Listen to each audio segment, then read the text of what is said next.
दोस्तों, आज तक हमने गोंडों पर कुछ तथ्य आपके सामने रखे, जिसके लिए शायद 5 या 6 एपिसोड आपको देखना पड़ा। लेकिन अब गोंडों की एक पुरानी राजधानी यानी नागपुर शहर के बारे में और उसके इतिहास के बारे में आज हम बातचीत करने चले हैं। आइए नागपुर का इतिहास टटोलें। दोस्तों,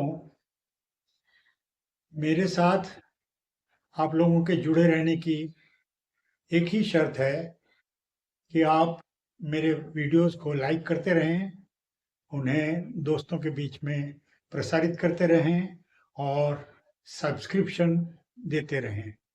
तभी जाकर के मेरे ये प्रयास और ज़्यादा असरदार ढंग से आप लोगों के सामने लाया जा सकेगा।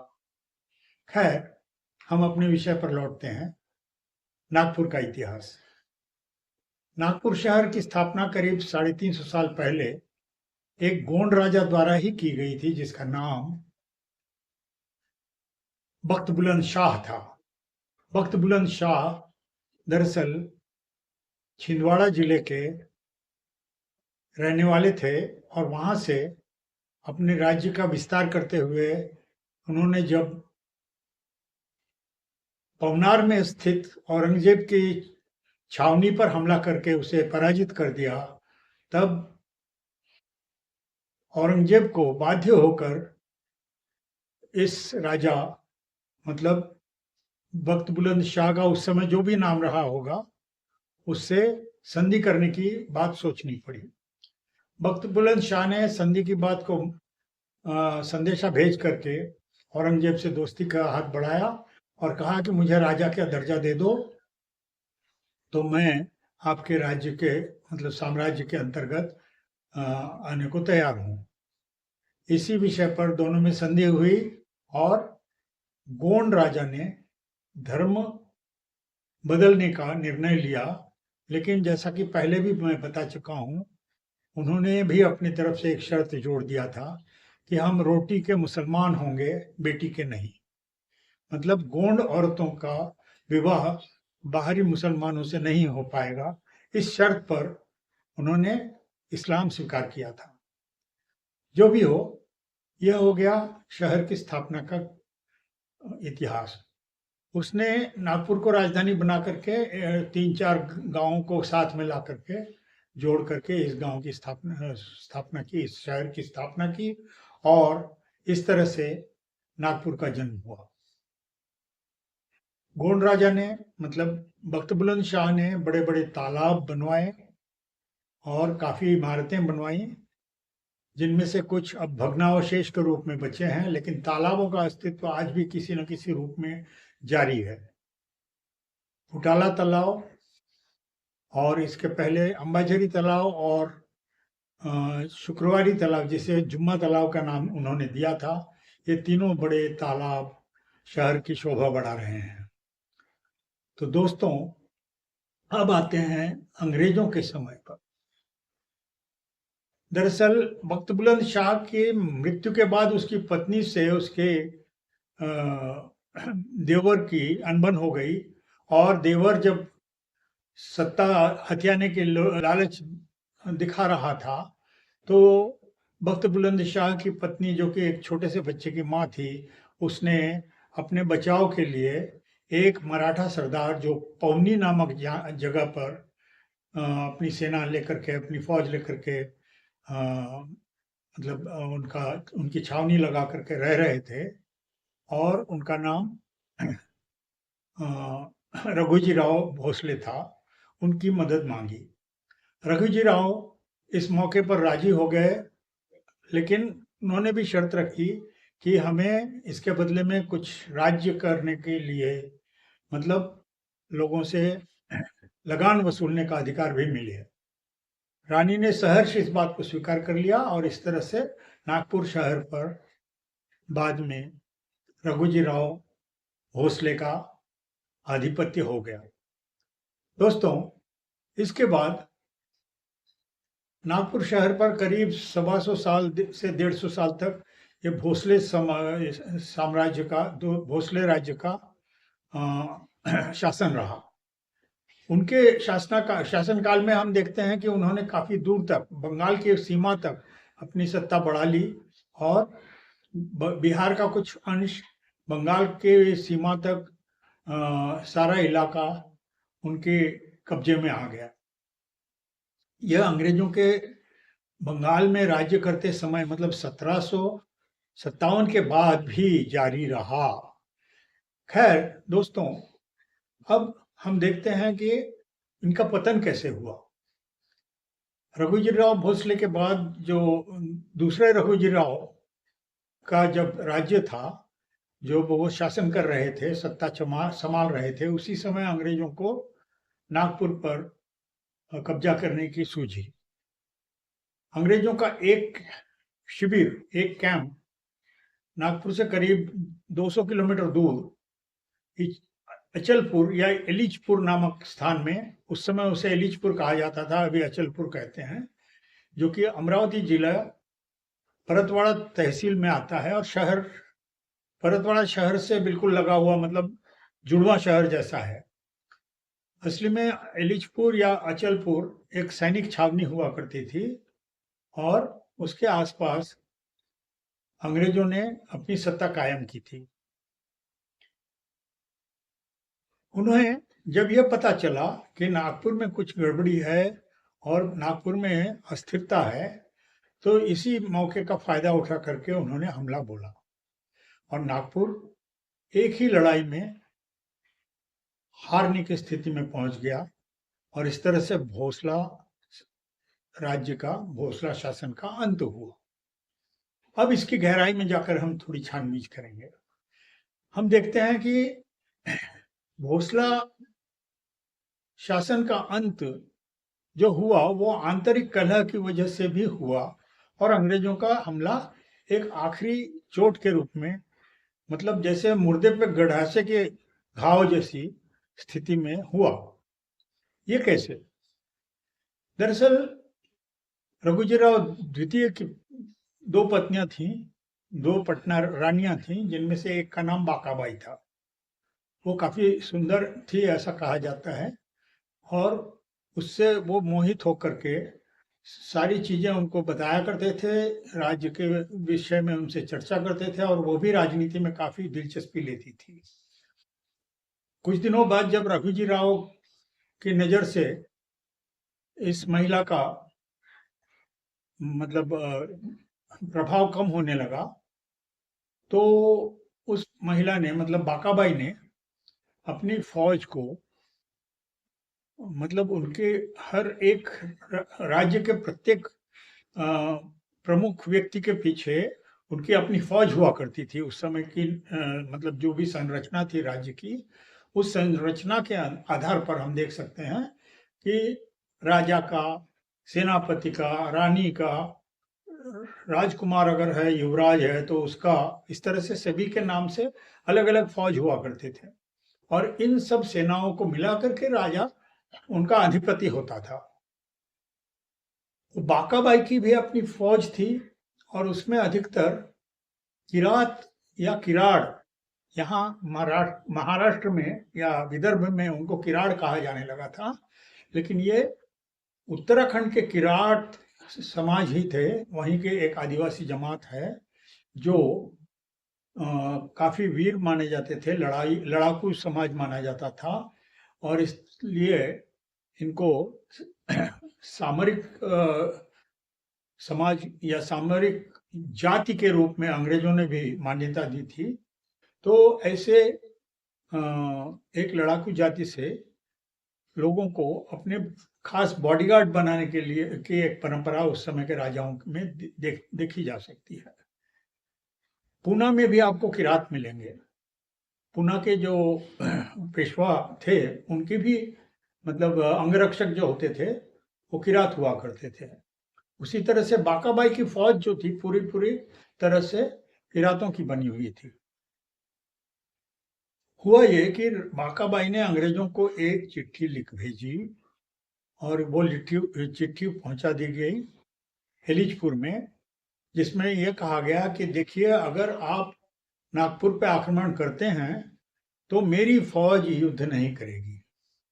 इसका आश्वासन लिखते हुए बाकाबाई ने एक चिट्ठी बाजाप्ता अंग्रेजों को पहुंचा दी। ये गोपनीय रूप से किया गया, जिसकी कानो कान खबर रघुजीराव भोसले द्वितीय को नहीं हुई। इस तरह से अंग्रेजों को जब एक निमंत्रण मिल गया नागपुर को लूटने और नागपुर पर कब्जा करने का, तो वे लालच से भूखे भेड़ियों की तरह नागपुर पर टूट पड़े और दाभा के एक छोटे से टेकड़ी पर उन्होंने तोपखाना सजाया और वहां से नागपुर के सीताबर्डी किले पर गोला दागना शुरू किया। जब गोले दगने लगे तो रघुजीराव ने अपने अंतर्गत जो भी फौज थी उसे लड़ने के लिए दाभा की ओर आगे बढ़ा दिया और वो खुद दूरबीन से युद्ध क्षेत्र का परीक्षण और निरीक्षण कर रहे थे। उन्हें नजर आया कि उनकी फौज जब तेलंगखेड़ी के मैदान में पहुंची, जो कि आज के फुटाला तालाब के बहाव क्षेत्र के मतलब ओवरफ्लो क्षेत्र के नीचे आता है, उसी क्षेत्र में अंग्रेजों से उनका सीधा मुकाबला हुआ। और जब भीषण लड़ाई हो रही थी तब महाराज को यह पता चला कि उनकी अधूरी फौज ही वहां पहुंची थी, बाकाबाई की फौज वहां नहीं पहुंची थी, और इसीलिए उन्हें समझ में आ गया कि निश्चित हार है और वो किले से उतर करके सीधे अंग्रेजों के जो रेसिडेंट ऑफिसर हुआ करते थे उस समय, वो आज का जो ओल्ड मॉरिस कॉलेज कहलाता है, उस ओल्ड मॉरिस कॉलेज के भवन में उस समय वो रेसिडेंट ऑफिसर अंग्रेजों का हुआ करता था। तो रघुजीराव भोसले द्वितीय ने जाकर के वहां आत्मसमर्पण कर दिया और इस तरह से नागपुर अंग्रेजों के कब्जे में चला गया। अब बाकाबाई का क्या हुआ, इसके बारे में बहुत ज्यादा जानकारी नहीं है, लेकिन उनकी जो फौज थी उस पर अंग्रेजों ने विश्वास नहीं किया और रघुजीराव की सेना को तो उन्होंने निरस्त किया ही, उन्होंने बाकाबाई की जो फौज थी उससे भी हथियार छीन लिए और उन्हें विश्वास योग्य न मानते हुए उन्हें कहा कि तुम्हें आगे से कभी फौजी काम के लिए नहीं रखा जाएगा, जब तक अंग्रेजों का राज इस देश में रहेगा तुम फौज के काबिल हो ऐसा हम नहीं मानते हैं। तो इस तरह से उनसे कहा गया कि हम तुमको जान से बख्श रहे हैं, हम तुमको जिंदा छोड़ रहे हैं, लेकिन तुम्हें फौजी के रूप में काम करने का अधिकार नहीं होगा। तो फिर उन्होंने जब अंग्रेजों से गिड़गिड़ा कर कहा कि फिर हम क्या करें, तो उनसे कहा गया, उनसे अंग्रेजों ने कहा कि तुम्हें जो मर्जी आए करो, लेकिन तुम्हें फौजी नौकरियों में नहीं रखा जाएगा। इस तरह से सैनिक पृष्ठभूमि से आए हुए इन किरात या किरात लोगों ने पास के जंगलों में नागपुर जिले के ही जंगलों में, खास करके रामटेक तहसील के इलाके में आदिवासी ग्रामों पर कब्जा किया और वहां के सैकड़ों एकड़ जमीन कब्जा कर वहां के जमींदार बन गए। आज भी वे संपन्न किसान या जमींदार और ठेकेदार के रूप में हमारे नागपुर शहर में मौजूद मिलेंगे, या इसके आसपास के ग्रामीण इलाके में भी, जैसे काटोल से लेकर रामटेक तक का इलाका है, इस पूरे 3-4 तहसील के इलाके में फैले हुए मिलेंगे। बाकाबाई का क्या हुआ ये तो इतिहास को भी नहीं पता, लेकिन बाकाबाई से संबंधित 2 बातें आपसे मैं करूंगा। एक तो आप सभी लोगों ने, जो हिंदी भाषी लोग हैं, एक कविता जरूर पढ़ी या सुनी होगी, सुभद्रा कुमारी चौहान, उनकी खूब लड़ी मर्दानी ये तो झांसी वाली रानी थी कविता। इस कविता में एक लाइन है और वो लाइन है नागपुर से संबंधित। उसमें कहा गया कि कुछ बिकते थे गहने, बिकते थे कलकत्ता के बाजार, नागपुर के गहने ले लो, इस तरह की कोई लाइन है। तो नागपुर बहुत संपन्न था और यहाँ के गहने नीलाम होते थे कलकत्ता के बाजारों में। ये बात उस कविता के द्वारा हमें ऐतिहासिक तथ्य के रूप में मतलब मालूम होता है। अब एक सांस्कृतिक घटना भी इसके साथ जुड़ी हुई है जिसका जिक्र मैं आपसे और करना चाहता हूँ। बाकाबाई के गुजर जाने के या उसका सत्ता से च्युत हो जाने के बाद कुछ वर्षों के बाद नागपुर में जो बुनकर थे उनमें कुछ राजनीतिक समझ थी। इस बात का संकेत हमको इस घटना से मिलता है और वो घटना यह है कि सत्ता खोने के बाद, मराठों की सत्ता खत्म होने के बाद, मतलब भोसला युग खत्म होने के बाद, कुछ वर्षों तक अंग्रेजों का राज्य चलने के बाद शहर के मध्य भाग में जो बुनकरों की बड़ी बस्ती है, उस बस्ती से कुछ लोगों ने एक बेढंगा सा कागज से बनाया हुआ, लकड़ी, बांस और कागज से बनाया हुआ एक पुतला और बनाया, जो कि एक महिला का पुतला था, जिसे पीले रंग से रंगा गया और उसके साथ दिवाली के तीसरे दिन या चौथे दिन, दूसरे या तीसरे दिन उसका एक जुलूस निकाला गया जिसमें कुछ राजनीतिक रंग था। उन जुलूसों में जो नारे दिए जाते थे या उसमें जिस तरह के फलक या प्लेकार्ड रंगे गए थे, उससे यह आभास मिलता है कि वे कुछ राजनीतिक मुद्दों के बारे में इंगित करते हैं। और उस पुतले को मारबत का नाम दिया गया, पीली मारबत। और पीली मारबत का जुलूस निकाल करके उसे जो गोंड राजा का बनाया हुआ तालाब था, इसे उस समय शुक्रवारी तालाब अभी कहने लगे, उसके बाद अभी उसका नया नामकरण हुआ है गांधी तालाब, लेकिन उसका जो पुराना और असली नाम था वो था जुम्मा तालाब। तो जुम्मा तालाब में ले जा करके उसको विसर्जित कर दिया जाता था। साथ में नारा लगाया जाता था कि इड़ा पिड़ा घेऊन जागे मारबत, रोगराई घेऊन जागे मारबत। और रोगराई, इड़ा पिड़ा मतलब दुख तकलीफें, बुराइयां और बीमारियां, इन सब का विसर्जन करते हुए उससे कहा जाता था कि तू जा और तेरे साथ इन सब चीजों को भी ले जा जो बुराइयां हैं नागपुर शहर में। ये परंपरा सिर्फ नागपुर शहर तक सीमित है। ये एक ऐतिहासिक घटना का एक तरह का चित्रण है जो सांस्कृतिक रूप से उभर कर आया है। और आज तो काली मारबत, पीली मारबत के अलावा और भी बड़गे इत्यादि बहुत सारी मूर्तियां बनाई जाती हैं और उनको विसर्जित किया जाता है। तो ये एक मजेदार पक्ष है जिसके बारे में बहुत कम लोगों को पता होगा जो नागपुर से संबंधित नहीं है। तो नागपुर एक ऐसा शहर है जहां एक सांस्कृतिक परंपरा, जिसको एक धार्मिक मोड़ भी दिया जाने की कोशिश हो रही है, वो सांस्कृतिक परंपरा एक राजनीतिक घटना पर आधारित है। और वो घटना है गद्दारी। मतलब बाकाबाई ने जो गद्दारी की थी उसको टारगेट करते हुए, उस पर निशाना साधते हुए यहाँ के प्रबुद्ध और राजनीतिक रूप से सचेतन युवकों ने उसके मतलब सत्याच्युत होने के कुछ सालों बाद अंग्रेजों के समय ही इस तरह की एक परंपरा शुरू की जो आज तक बदस्तूर जारी है। तो ये संक्षेप में अंग्रेजों का नागपुर शहर पे कब्जा करने का किस्सा था। आपको ये किस्सा कैसा लगा?